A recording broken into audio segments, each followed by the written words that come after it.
There, miss. You see, the heterodynes were feeding back into the stimulus reaction activators, causing non-snaps of the motor control resistor units. Oh, that's good. No, lady, that's bad. But your regenerative circuits are tuned asynchronously, and that causes concatenation in the intermediate amplifiers. Well, that's bad, isn't it? No, that's good. From now on, I don't think there'll be the slightest trouble with your robot. Your domestic problems are completely solved. Well, thank you very much. That's perfectly all right.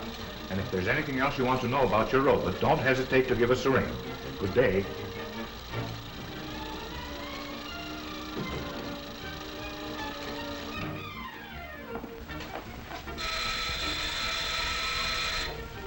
Rollo, answer the door.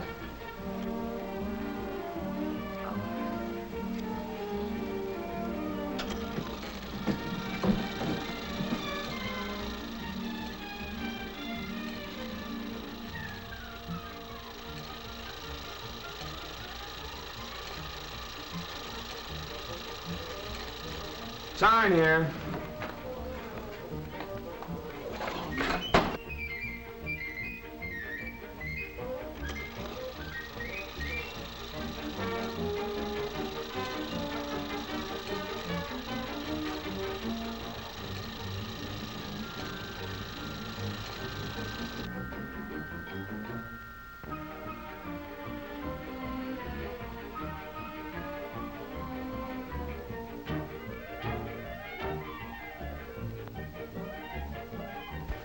Lars, Rolloh, fix.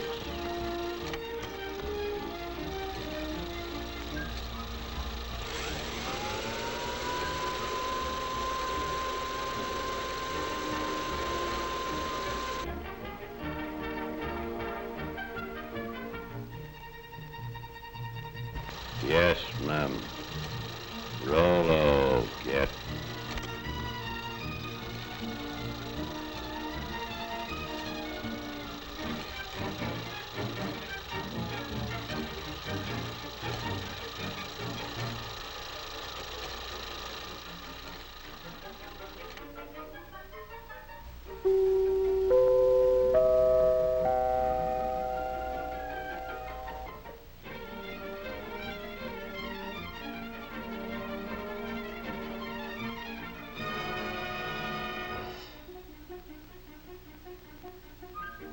Yes, Rollo the robot, the chromium-plated butler, is just a daydream after all. But not so Rollo's little brother and sister robots, the millions of small mechanical servants that never ask for afternoons off, the amazing machines and gadgets that almost seem to think for themselves. The tiny clockwork brains and heat regulators on our kitchen stoves apparently do almost everything except read the cookbook. Thinking machines like this keep golden brown slices of toast from turning into slabs of charcoal and keep the coffee hot until we're ready to start dunking. Then there's a tea kettle that's been trained never to boil dry. When the water is gone, the kettle simply pulls out its own attachment plug. And here's a gadget that ought to rate a bow from every dog in the country. A Fido feeder that never forgets when the pup is dining home alone and the rest of the family is dining out. What's more, it tells him when to come and get it.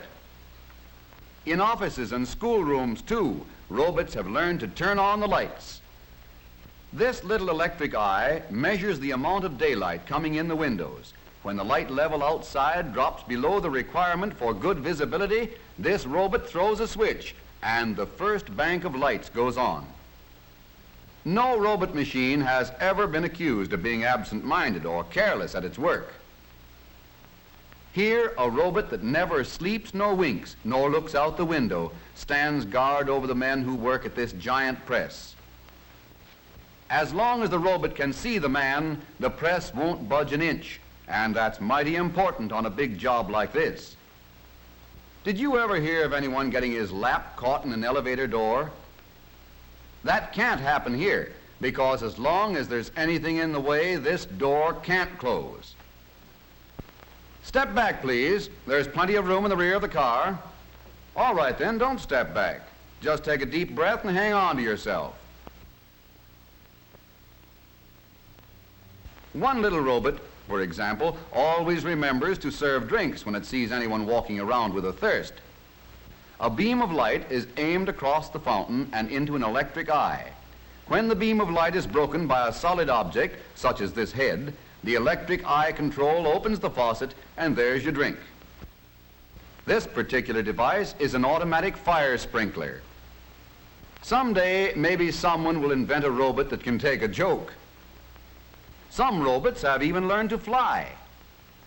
Tiny automatic brains in giant airliners, sensitive to the slightest change in balance or direction, relieve the busy pilots of the job of keeping the wings level, the nose on the horizon, and the plane headed in the right direction. Don't look now, but this motor car is simply full of robots.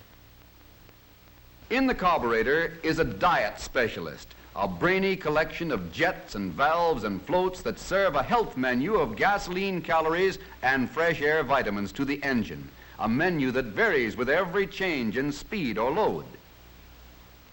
The engine likes its meals served not too hot and not too cold. So in the intake manifold, another mastermind with a nervous system sensitive to heat uses hot exhaust gases to warm the mixture before it goes into the engine.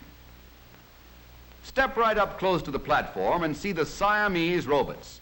These robots attached to the distributor are always worrying about the spark in the engine. One is sure that the spark ought to be advanced. The other is equally sure that it ought to be retarded just a trifle. But they never argue. Each takes his turn according to the speed and load, and between them, they manage to stage a grand performance every time they go on the road. One little robot, a very small but intelligent brain, sits up back of the engine in the voltage regulator and keeps close tabs on the generator to see that the generator makes enough current to keep the battery fully charged, but not too full. And still another deep thinker rides way up in front. Its job is to keep water from cooling off in the radiator until the engine is warmed up to a good working temperature. Then, in the vacuum power gear shift, there's a robot strongman who thrives on almost nothing at all. With a bit of a vacuum, this sturdy fellow can almost shift for himself if we'll just tell him what we want him to do.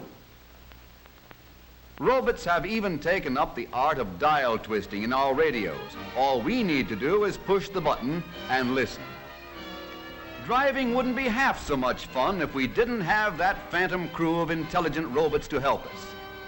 Every day in our homes and offices, as well as in our motor cars, hundreds of these little robots are doing more things for us than we realize, taking care of the routine tasks and leaving us free to live and work and play in greater ease and comfort and safety.